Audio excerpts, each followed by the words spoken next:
What's up, y'all? Good morning, good afternoon, good evening, good night. How y'all doing today?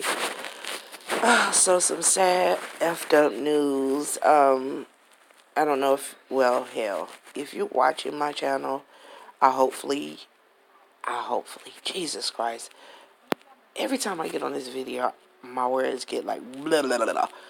I hope you have watched this video that I done on Amber Guyger case, right? I just kind of touched on the the outcomes of it, right? I hadn't touched on it before. But if you haven't, go back and watch those videos. Also, if you have not subscribed, please do and hit the subscribe button. I'm doing a lot of screen shares right now because my beautiful, lovely angel children broke my computer. So y'all gotta bear with me. I want to be able to go start doing my lives and things like that, but I won't be able to do so until I get another computer. But anyway, that's not the point of this. The point is the Joshua Brown, who was a key witness in Amber Guyger's case. Um, he was a witness for the prosecution. He was shot and killed. So I'm going to just read a little bit for you. A man who was a key witness, well, I ain't going to say a man, his name is Joshua Brown. Joshua Brown, a key witness in the murder trial of former Dallas police officer Amber Guyger, was fatally shot Friday in the parking lot of his apartment complex, according to attorney Lee Merritt. Joshua Brown, and this is a picture of him here, was a named by Gene at Southside Flat Apartments. Now, this did not occur at the same apartments. Gene was sitting in his unit September 18th when, as you guys know, Guyger supposedly walked in the wrong apartment, despite all the signs that she was supposed to see, like the numbers on the wall, like the red mat, like when you open the door, it wasn't your furniture, like all of that, like the dog that you brought up did not come to the door, like all of those things. Despite those things, she shot and killed Botham Jean, and as you know, the heifer got off basically because they gave her 10, which we know would be probably cut into 5, and then with good behavior, she may do 3. And hell, I don't trust the court system, so they might have it overturned on some dumb technicality. Also, just another little quick thing about that case. She or the prosecution, no, sorry, the defense was able to use the castle law, which y'all know. If you look up the castle law, that's basically when you're in your home, you have the right to defend your home by killing somebody, an intruder, right? Which she wasn't in her fucking home. He was in his fucking home. Even though he had a bowl of ice cream and not a gun, he could have legally shot her for entering his home. Yet they let her use that and put that on record as a trying to use that law. I don't know how the fuck when she wasn't in her place, but nevertheless, that's something else. This poor young man, Joshua Brown, it says that Brown says he lived direct. Okay, we're gonna skip what he's talking about as far as the case. Okay, so Dallas police responded to a call for a shooting at a Tira Apartments complex around 10:30 p.m. Friday. Police told CNN officers were flagged down by a witness who directed them to a victim who was lying on the ground of the apartment parking lot with multiple gunshot wounds. The victim was transported to Parkland Memorial Hospital, where they died from their injuries, according to a statement from Dallas police. Witness told police they heard several gunshots, saw a silver four-door sedan speed out of the parking lot. Police said the victim had no ID card, so the police couldn't identify him, and then, of course, they did. There's no suspect information at this time, police said. Okay, now, then there is this statement. He was ambushed at his apartment complex as he got out of his car and was shot at close range. Merritt wrote, adding to Brown's mother, what the hell, adding that Brown's mother asked him to do whatever it takes to get to the bottom of her son's murder. She suspects foul play and it is difficult to rule it out, Merritt wrote. He had no known enemies. He worked for a living. He was not in the streets. Um, and she wants answers immediately, and I don't blame her. He said it could have been him. So basically, yeah, he did. He said it could have been him. He got emotional on the stand as he talked about hearing Botham singing. He would hear him singing in the morning when he would leave out for work, locking his door. He could hear him singing, and that made him kind of emotional because I guess he thought, like, you put yourself in that position, like you have, that's called empathy, like you emphasize, like you put yourself in that. And I guess he thought, like, God, and he actually said it, that could have been me, and then I'll be damned if this doesn't happen. Now, he attended college in Florida. He moved to Texas in 2008 from what it says.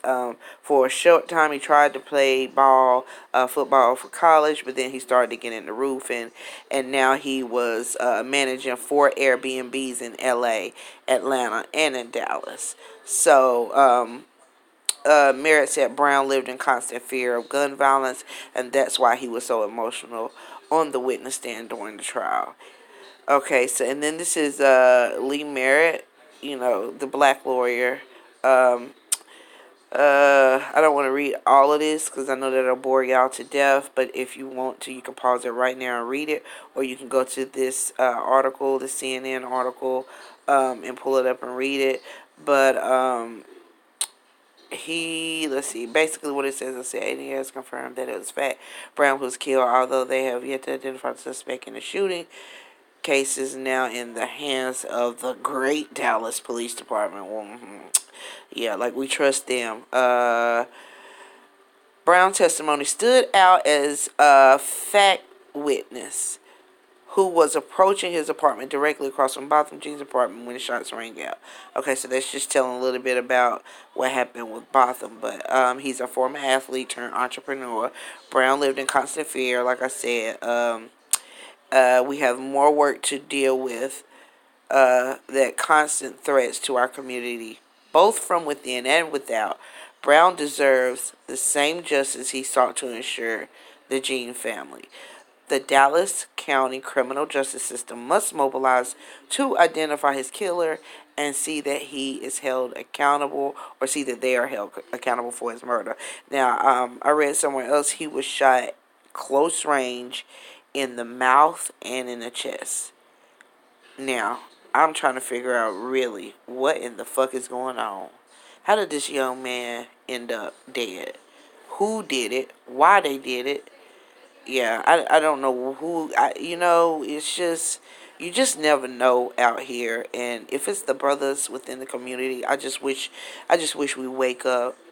We helping white supremacists. We're helping them to continue to keep us, or keep our numbers low, or and exterminate us as a community. They're already doing it through so many. Like, they are coming at it's literally warfare, against us, mental and physical. It's in the food, we know it's in the water now. We learning the products that we put on our body, as far as lotions and deodorants and all those things. We just have it coming from every angle. And then, like I said, music, this garbage ass music that gets in your subconscious and gets in our young people subconscious and make them believe that this is who they're supposed to be, that you're supposed to be hard and you're supposed to go hard for your block. And it's like, we don't even own this block. That people on this block don't even probably own their own homes. So how are you beefing over a couple of streets that don't even belong to you, that you don't even own a fraction of any land in this spot, and yet y'all beefing and killing each other over it? I just want my people to wake up. I think this is sad. This young man was a very nice looking, handsome young man, still very young, 27 years old. Oh my goodness, I remember those days. I just, It's just sad, another brother gone. But I just wanted to let you guys know that. I pray for his family. I pray that they have strength to get through this. I could only imagine the mother's grief, but it's so many black mothers out here losing their sons, and that's why I bring up the things I do when it comes to things happening in our community with the police killing us, gang violence, all these things that are contributing factors to our demise. It does affect me, and I am going to talk about it. And if you don't like it, you can get the fuck off my page. You don't have to come listen to me rant, but I'm going to talk about it because these are more important than Nature Boy all the time. Yes, I get my good kikis and my laughs off his ass because he's crazy as fuck. But to be real, these are the things that we need to be working on. There's so many other things we can focus our energy on to improve. That nigga is gonna be him. He over there doing it. Okay, great. Okay. But this shit is more important. I have sons. That's why I talk about it a lot too. Because I have sons. And my 14-year-old, the day he get his license, the little bit of security that I have knowing that they're here with me 98% of the time, I'm going to lose some of that because I'm going to have to let him go somewhat. And nothing scares me more than my son behind the wheel of a car when I'm not in the car and some blue lights behind him. Or he go down the wrong road and run into the wrong brothers. All of that. All of that comes into play because I know there's some great brothers out there, but I know it's a lot of lost ones as well. I'm just sad that this young man has lost his life. I don't know why. I don't know, who did it. I don't know if it was cop set up. You just never know. My mind goes 50 million places, but I do feel for this family, and I will definitely. I'm sending them all positive vibes, healing vibes to that mother.